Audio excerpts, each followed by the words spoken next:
Hello everyone, how's it going? I hope that you're having an amazing day and a great time with Palantir in the market, no matter where your position actually stands. If you're searching about Palantir and have decided to click on my video, then chances are you're wondering about the same questions that many of us are asking ourselves as well. What happened to Palantir over the past few days? And is there any chance for Palantir to climb back from this current sell-off? So, as we know, over the past few years, the job market has been looking ever more uncertain for many, and the inflation has also been melting away people's saving in places that used to be deflationary. When every source of certainty is about to go away, we must take this chance to wake up and to remember that we need to take a step back and start working towards our own financial freedom. And in order to achieve this, we have to find the growth opportunities of tomorrow and seize those that can multiply our capital exponentially, increasing the money available for later investments. So we need to find the golden goose, and for many, Palantir is exactly one of those. And for many years, Palantir became so much more than just another tech stock promising blue sky and, exponential market growth and the biggest chunk of the pie in exchange of real hard money by diluting, basically your equity that you've invested in it. Because it has become a major company that plays the role of the canary down the coal mine, the detector of people's demand for at-risk capital. It has the clout and mystery to arouse the market's curiosity and the people's tendency to follow trends. It is a company that people would often view equally as the risk appetite of the market alongside Tesla, Nvidia, or Apple. The fact that Palantir may rise and fall with the tidal waves can be a very useful prediction tool that makes it very crucial to follow amongst other stocks in the market. And in this video, we're going to take a deep dive into Palantir and to see whether it deserves to have a place in your portfolio even in the current circumstances. Before the video continues, I just want to take a moment to thank you for coming to my channel and hope that you're going to enjoy your stay and to take something new from every single one of my videos. If you like what you see, please consider to like, subscribe, and to check out my channel for playlists of the companies I also cover. And with that being said, I hope you're going to enjoy today's video, and let's get started. Palantir Technology has been experiencing some significant price movements downward for the most part. As of the latest update, the stock's price has seen a high of $21.99 and a low of $21.59. The movements from previous trading sessions indicated a clear tendency downward, as the expectation has been steadily building up over the past few weeks, as the price has had a hard time moving up while the volume traded consistently below the average. And funnily enough, at the moment, Palantir shows that it can maintain the ongoing trend, albeit in a pullback phase. The current reason for the sell-off is due to the announcement that Palantir's traditional public sector contracts growth has been slowing over the course of 2023. The market reacted as a result and is still in the process of digesting this new information. There are also additional volatilities to be expected as the S&P 500 will be rebalanced in June of this year. So previously, we have identified a level of resistance around the $25, around which, the stock has been struggling a lot to surpass even now. And a support level between $20 and $23 has been identified, providing some stability and a cushion for future price movements. Those levels have been able to hold for the time being, and they are very important markers for investors, at least psychological ones, that may indicate potential areas for price reversal or continuation. The short-term trends of Palantir stock appears to be moving sideways with a slight downward tendency, and it can be attributed to a decrease in both interest and volume from investors, while the overall trend remains bullish. the weakening momentum suggests a potential shift in the market sentiment, at least in the short-term market sentiment. Regarding the volume, the stock sees a trading volume that's around 34 million shares per day and has peaked at around 70 million shares, with a 30-day average volume of around 38 million shares.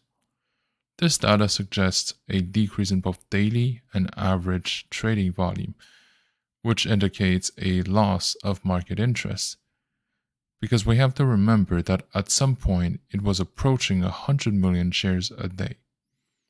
So it is currently experiencing a period of weakening momentum despite maintaining the tendency overall, influenced by a decreased interest and volume from investors. Whilst the stock faces a resistance, and a pretty solid one, at $25 and currently finds support at around $22, these levels will for sure fluctuate as the market conditions evolve. The recent price action weakness is, like I said, a combined result of people's profit taking, some bearish catalysts in the horizon, the lack of additional positive catalysts, as well as at some point the downgrade of analysts. So it really has painted a picture of maybe the stock has been overbought, at least for the time being. So let's take a step back and reevaluate. Palantir has been a stock that has triggered a lot of interest ever since its initial public offering, its debut in the secondary market, and the sentiment has been overwhelmingly bullish or bearish, like more so than how the public would conduct itself with a normal stock. Because investors are eager to capitalize on any sort of momentum this company's innovative technology can bring onto the table. Of course, Palantir's journey in the stock market has been shown to be characterized by intermittent periods of vastly bullish sentiment followed by prolonged sell-offs, dipping at one point below the $10 mark. One significant aspect of Palantir's price movement is the correlation with the fundamentals and the macroeconomic news cycles. It has often been observed that news surrounding the company is closely reflected in the price action. In fact, the news will follow what's already happened, leading to a self-fulfilling prophecy scenario. When the stock is on an upward trajectory, positive news tend to dominate the headlines, fueling further investors' optimism. Conversely, during downturns, the negative news amplify, and they're going to provide an explanation to the selling pressure, and it's going to accelerate the downward trend. Currently, it's in the midst of the weakening phase of a bullish run, albeit with clearly weakening momentum and occasional pullbacks in which we're in now. The stock has shown resilience in recent sessions, and the pace of its descent has also been relatively tame, indicating a potential shift in the sentiment at any time as soon as some sort of positive catalyst shows up. There's a growing need for additional catalysts to sustain the bullish trend, that's for sure. Meanwhile, it's also uncertain whether the negative elements or the negative vibes that we've been getting over the past few days are enough by themselves to push Palantir into the bearish market phase. One factor that can influence Palantir's future is its status as a large cap. With the market cap steadily increasing, Palantir is poised to solidify its position and its presence amongst the market leaders. Large cap status often brings increased institutional interest and participation and a larger, broader base for the investors. So both of which can contribute to further upside the potentials. Despite the current bullish outlook, it's essential to exercise a lot of caution, especially in the current phase. The price targets are indeed in the range of $30 to $35, as they seem plausible. but they're by no means guaranteed. The market dynamics can change very rapidly, and unforeseen events, like the ones that we're seeing now in the international stage, can seriously start derailing whatever tendencies or thesis that we've been having. When it comes to the options, the available strike prices for puts range from $22 to $24, and the calls range from $23 to $25. The distributions also suggest a skew toward more call options demand than the put options, indicating a good consensus amongst the traders that Palantir's price trajectory is poised for an upward movement, at least if we believe what most traders are, assuming how things are going to turn out. Options are very useful tools for stock traders as they provide additional revenue streams. They hedge against the price volatilities, and they help us to have some sort of calculated speculative exposure in any sort of asset with a time marker or with a time limit. In the case of Palantir, options can be utilized to navigate the market uncertainties and to optimize the returns. So given the current options landscape, I would say that we can use the call and the put option for a straddle. What this means is that this would be particularly good for a stock that is known to be volatile, that at some point is either going to go very high or much lower. In both of these cases, you will have one of the two options that is going to give you a lot of profits, protecting you against any sort of negative price volatilities. Negative, that is, for your portfolio. And investing in a company like Palantir does present its own opportunities and challenges for investors seeking exposure in a burgeoning tech industry, especially in the realm of data analytics. Understanding the upsides and the downsides of owning Palantir shares is very important for making informed investment decisions. One of the primary reasons for investors to be drawn to Palantir is the substantial growth potentials. So, positioned as a leading player in the data analytics sector, Palantir operates in the field with a lot of promise for the future economy. So, as businesses increasingly need data-driven insights to optimize their operations and to encourage innovations, players like Palantir are often well positioned to capitalize on this increased demand.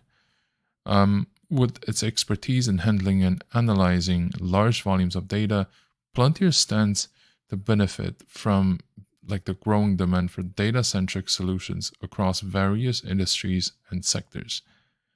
Its current financial stability is one of the major reassuring factors for investors because unlike many tech startups that operate at a loss, Palantir has already established a revenue-generating business model that is positive in terms of cash flows.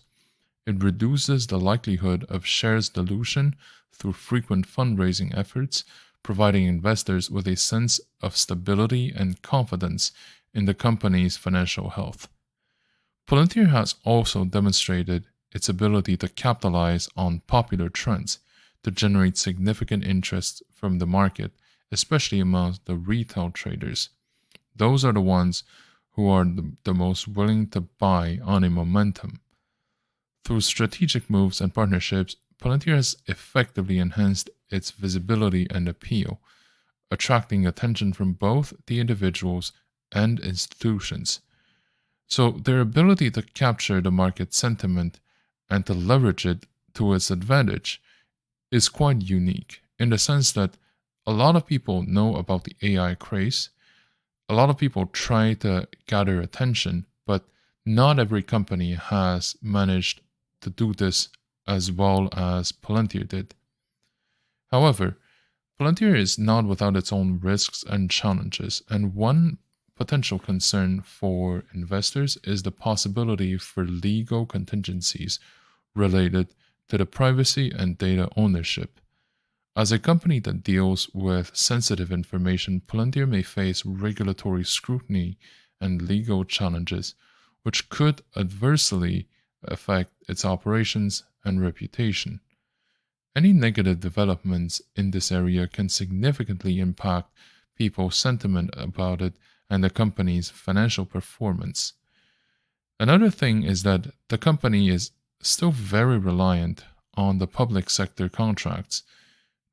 In fact, case in point, this is what we saw when the growth of public contracts has decreased.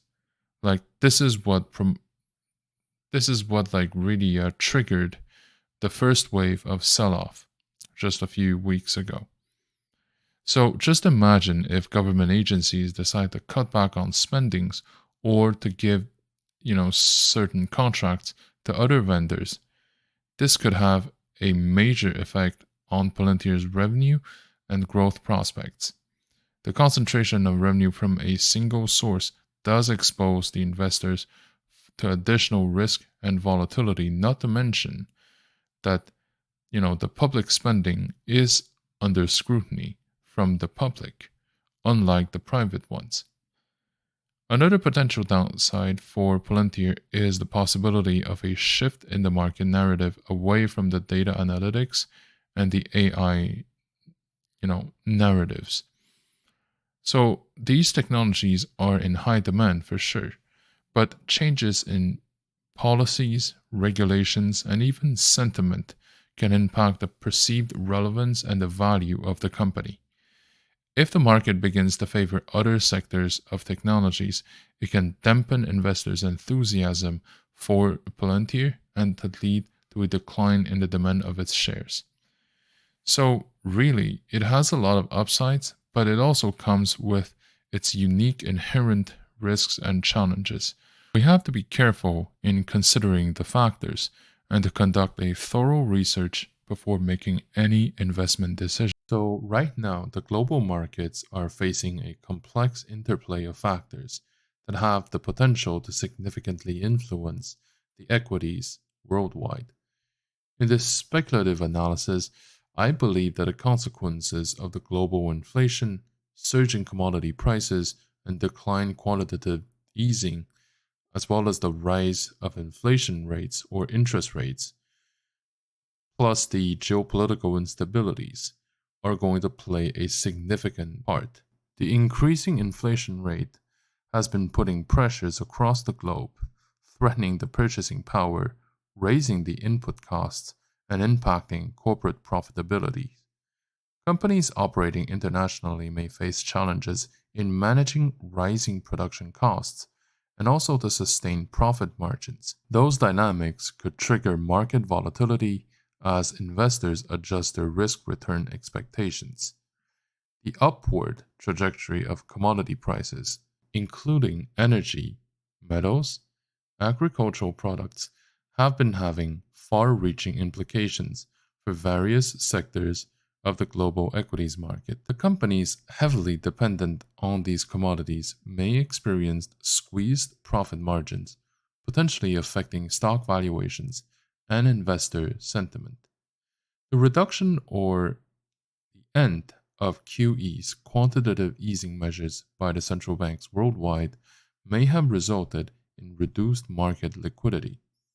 So this in turn could lead to higher borrowing costs for companies seeking capital, which may also discourage investment activities or will. The elevated market volatility plus the reduced investors' appetite may also continue to occur. Now, the central banks around the world are tackling this delicate situation of balancing the inflation rates with the economic stability and, if possible, growth. Central banks opted for aggressive interest rate hikes to combat inflations. Borrowing costs for companies have been rising, which has also slowed down business activities and also fueling the market's volatility in terms of the equity prices. Now, ongoing geopolitical tensions, including trade disputes, political uncertainties, and social unrests, will inject an additional element of volatility into the global markets. Investors may adopt a cautious approach, shifting towards safer assets, impacting the equities. Additionally, the escalating conflicts may disrupt supply chains, negatively impacting the performance of international companies. Given the interconnectedness of global markets, the aforementioned factors have reverberating effects on the US equities market. Companies with significant exposure to international market may face a lot of headwinds resulting from the economic slowdowns, disrupting the supply chains and the currency fluctuations. But nevertheless, the US market is known for its resilience, and the diverse sectors may attract investors seeking safe havens. So, really, the current landscape is characterized by global inflation, surging commodity prices, reduced quantitative easing, rising central bank inflation rates, geopolitical instabilities, and also ongoing lack of certainty regarding growth. While the US market may exhibit relative strength due to the safe haven status, it's going to remain interconnected with the global economic landscape. For long-term investors, these conditions may offer opportunities to identify undervalued companies with strong fundamentals and international diversification.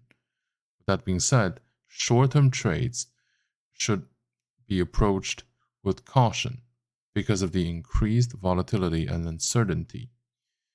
And also, we should be careful when assessing individual companies, sectors, or regions. So, with all that being said, considering the current market dynamics and the momentums of different aspects, I would say that buying Palantir shares can be a good investment strategy and approach for the long term.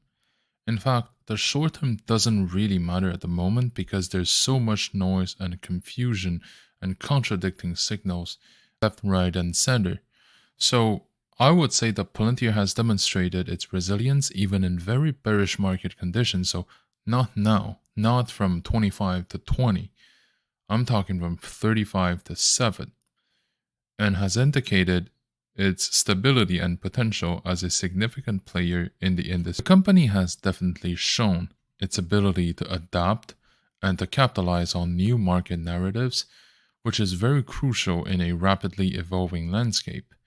Its capacity to seize opportunities does suggest that it may continue to thrive and generate value to investors who are willing to trust their money into the hands of Palantir. Something else to consider is the aforementioned self-sufficiency of Palantir, reducing the likelihood of significant dilution for existing shareholders. The financial stability provides a level of reassurance for investors, which indicates that the company is well positioned to weather any sort of significant market uncertainties and financial situations. It's essential for investors to approach Palantir with a lot of caution and especially patience. So we have to give this company time. We have to give this company the space that is required for them to thrive. And we have to give ourselves the ability to ignore the noise. In other words, to have a position that is well within what we can risk, for example, 5 to 8% of the portfolio over the next 12 to 18 months. In other words, even if there were any sort of short-term uncertainties or short-term opportunities, you're going to avoid the worst part and be able to capture at least part of any sort of like significant price dip so that you can lower the ACP. So this is like my overall approach to slowly build up Palantir. And right now, given the fact that we're in the phase of a pullback, I would say that, increase somewhat the purchasing pace would be a good place to start. So instead of buying, 0.1% of Palantir per week, maybe, increase it to like 0.5 so that by the time it reaches, let's say, the price point of $20 or $18, then you're going to have a seizable position and with a fairly decent ACB to embrace the future. So this is overall my position in Palantir.